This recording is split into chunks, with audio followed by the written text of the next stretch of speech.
Pay attention to the construction site on Riverside Boulevard.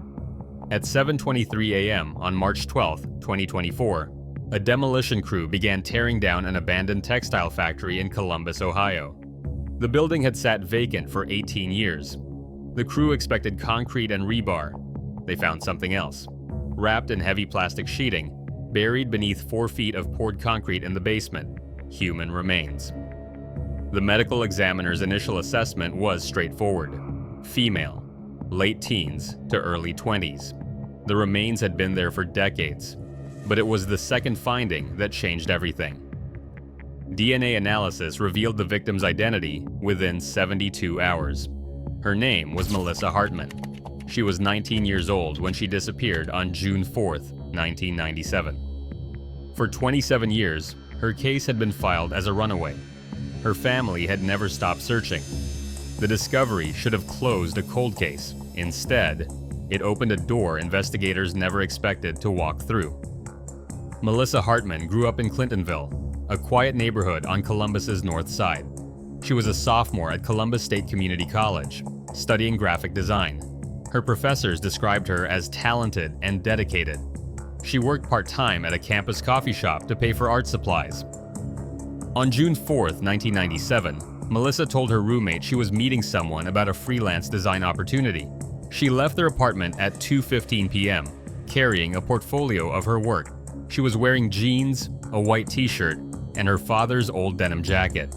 She never came home. Her roommate, Ashley Winters, called Melissa's parents the next morning. By that afternoon, her father, Robert Hartman, had filed a missing person report. The response was underwhelming. Melissa was 19. She had no history of mental illness. There were no signs of struggle at the apartment. Her bank account showed a small withdrawal the day before, $60. To the Columbus Police Department in 1997, it looked like a young woman who'd decided to leave. Robert Hartman insisted his daughter would never disappear without contact. The detective assigned to the case was polite, but clear. Young people leave home all the time. They usually come back. Melissa didn't come back. The initial investigation was minimal. Detectives interviewed Ashley Winters and a few of Melissa's classmates. They learned she'd been corresponding with someone about design work, but Melissa hadn't shared many details. This was 1997.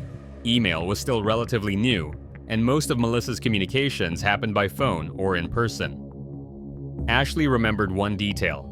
Melissa had mentioned meeting the client at a business park near the airport. She'd seemed excited. The opportunity paid well. Detectives checked business parks. They found nothing. Without physical evidence, without witnesses, without leads, the case went cold within weeks. Robert Hartman never stopped looking. He distributed flyers throughout Columbus for years. He hired a private investigator in 1999. But the trail was already frozen.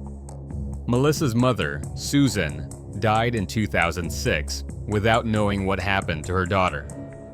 Robert kept searching until his death in 2018. By then, Melissa Hartman's case file was in storage, one of hundreds of unsolved disappearances from the 1990s. The detective who'd handled her case had retired. The original evidence, what little existed, had been archived. The case was functionally dead, until the demolition crew found the body. Detective Lauren Briggs had worked cold cases for Columbus PD for 6 years. She'd seen remains recovered from construction sites before. Usually, they were victims from the 70s or 80s, cases where evidence had degraded beyond usefulness. Melissa Hartman's case was different. The concrete had acted as a seal. The plastic sheeting had preserved key evidence. The medical examiner recovered fibers, trace materials, and most importantly, ligature marks on the skeletal remains. Melissa Hartman had been bound. She had been killed. This was not a runaway who'd met with misfortune. This was murder. Briggs pulled the original case file. What she found was minimal. A few interview notes, a missing person report, copies of flyers Robert Hartman had distributed. But there was one piece of information that caught her attention. The business park near the airport where Melissa was supposedly meeting her client. The file included a list of businesses operating there in June 1997. Briggs cross-referenced the list with the demolition site address.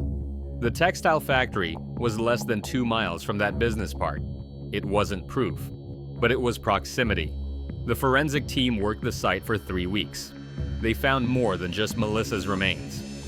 Buried in different sections of the basement, under layers of concrete poured at different times, they found personal items. A driver's license belonging to a woman named Andrea Sullivan, reported missing in 1995. A class ring from Ohio State University with the initials CB, reported missing with its owner, Christine Bell, in 1993. A silver locket containing a photograph of 2 children. It belonged to Nicole Perry, who vanished in 1999. 4 women. 4 disappearances spanning 6 years, all from the Columbus area, all in their late teens or early 20s. All last seen heading to job interviews or freelance opportunities. None of them had been connected before. Detective Briggs requested the original case files for all 4 women. What she found was a pattern that should have been visible decades earlier. All 4 women had responded to opportunities that seemed legitimate. Professional job postings, freelance work, business contacts. All 4 had been excited about the prospects. All 4 had told friends or family they were meeting someone. All 4 had vanished without trace evidence. The cases had been handled by different detectives in different precincts over nearly a decade. No one had connected them.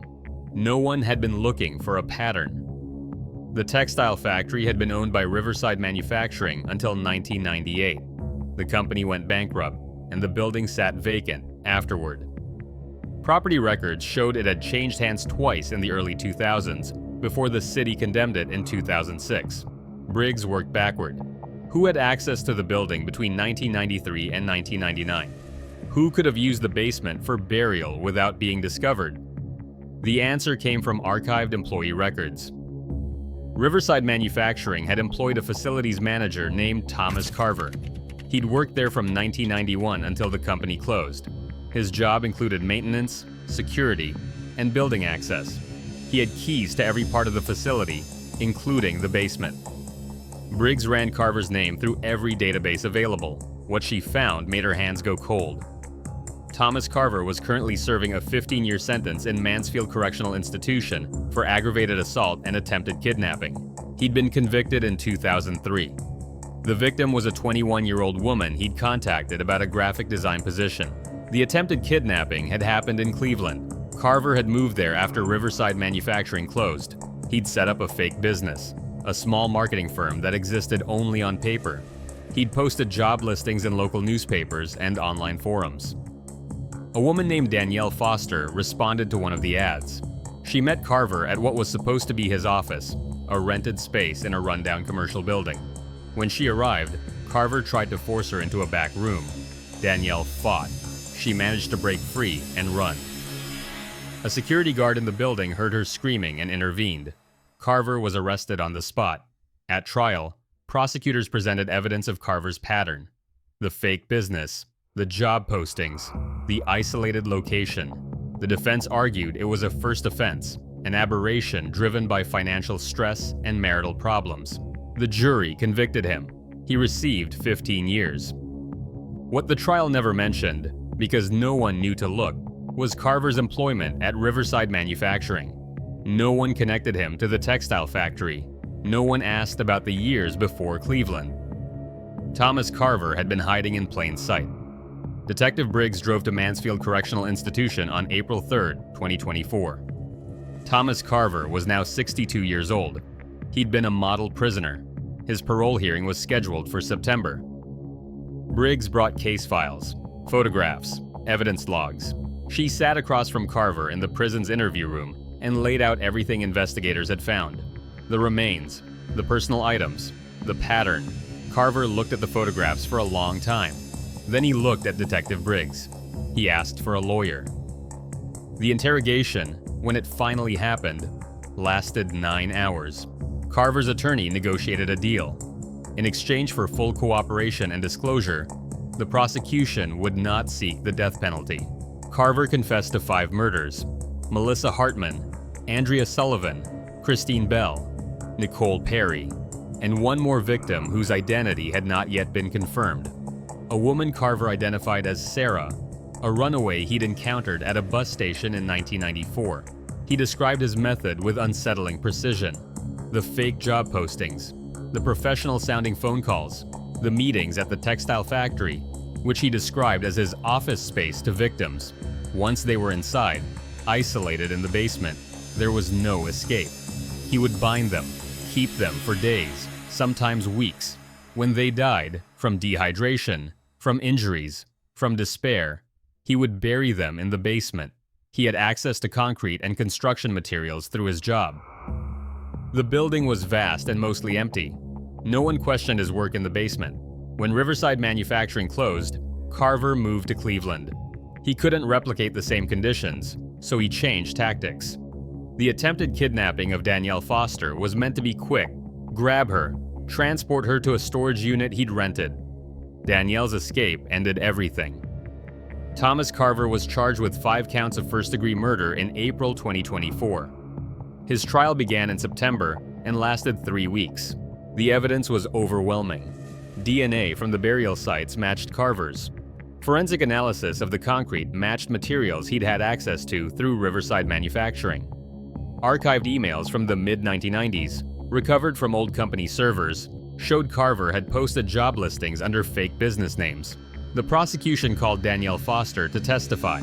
She described her encounter with Carver in detail: the fake office, the isolated location, the moment she realized she was in danger.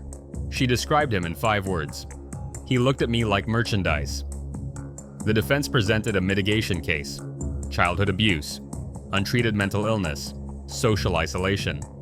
The defense attorney argued these factors explained Carver's actions, even if they didn't excuse them. The jury deliberated for 8 hours. Thomas Carver was convicted on all 5 counts of first-degree murder. He was sentenced to 5 consecutive life terms without possibility of parole. The discovery of Melissa Hartman's remains did more than solve one cold case. It revealed a systemic failure in how missing person cases were handled in the 1990s. 4 women had disappeared under nearly identical circumstances within a 6-year period in the same city. None of their cases had been cross-referenced. None of the detectives involved had identified the pattern. The victims had been classified as runaways, or voluntary disappearances, because there was no immediate evidence of foul play. In the aftermath of Carver's conviction, the Columbus Police Department commissioned an independent review of their cold case procedures. The review identified 43 unsolved disappearances from the 1990s and early 2000s that warranted re-examination. 3 more cases were ultimately connected to Thomas Carver. Remains were never found, but investigators discovered evidence linking him to the women's disappearances. Carver refused to discuss these cases, even after his conviction. The families of those victims are still searching. Robert Hartman didn't live to see his daughter's case solved, but his persistence, his refusal to accept runaway as an answer, kept Melissa's case alive in ways that mattered. The private investigator Robert hired in 1999 had documented everything: timelines, inconsistencies, questions that were never answered. Those documents became crucial evidence in building the case against Carver. Susan Hartman's sister, Margaret Chen, attended every day of Carver's trial. She wore a button with Melissa's photograph. After the verdict, she stood outside the courthouse and spoke to reporters. She said her family had waited 27 years for answers. Justice had finally arrived. It was too late for her sister Susan, too late for Robert, but it meant something nonetheless. Margaret established the Melissa Hartman Foundation in 2025. The organization advocates for improved missing person protocols and provides resources to families navigating the system.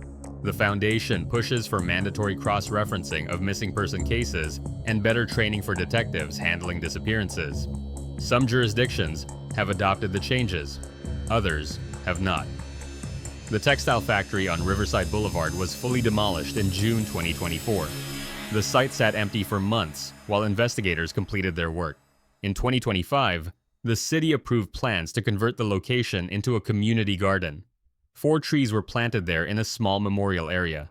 Each tree bears a plaque with a name: Melissa Hartman, Andrea Sullivan, Christine Bell, Nicole Perry. Their families visit regularly. The garden is maintained by volunteers, many of whom never knew the victims, but understand the importance of remembering. Thomas Carver will die in prison. He has never expressed remorse. In a jailhouse interview conducted in 2025, he was asked if he had anything to say to the families of his victims. He declined to comment. Detective Lauren Briggs still works cold cases for Columbus PD. She keeps a photograph on her desk, Melissa Hartman's college ID photo, the one from 1997. Briggs speaks to law enforcement classes about the importance of pattern recognition and interagency communication. She tells them about the 4 women whose cases weren't connected. She tells them how 27 years passed before anyone realized what Thomas Carver had done. She tells them that cold cases are never truly cold. They're just waiting for someone to ask the right questions. The demolition crew that discovered Melissa Hartman's remains didn't realize they were starting anything. They thought they were tearing down an old factory. They uncovered 5 murders instead. Sometimes, justice arrives slowly. Sometimes, it takes a demolition crew and a detective who refuses to accept coincidence. Sometimes it takes 27 years, but it arrives. Melissa Hartman was 19 years old when she disappeared. She was a graphic design student with a portfolio full of dreams. She trusted a job opportunity that seemed legitimate. She walked into a textile factory basement and never walked out. Her remains were found on March 12, 2024. Her case was solved 73 days later. She has been home ever since.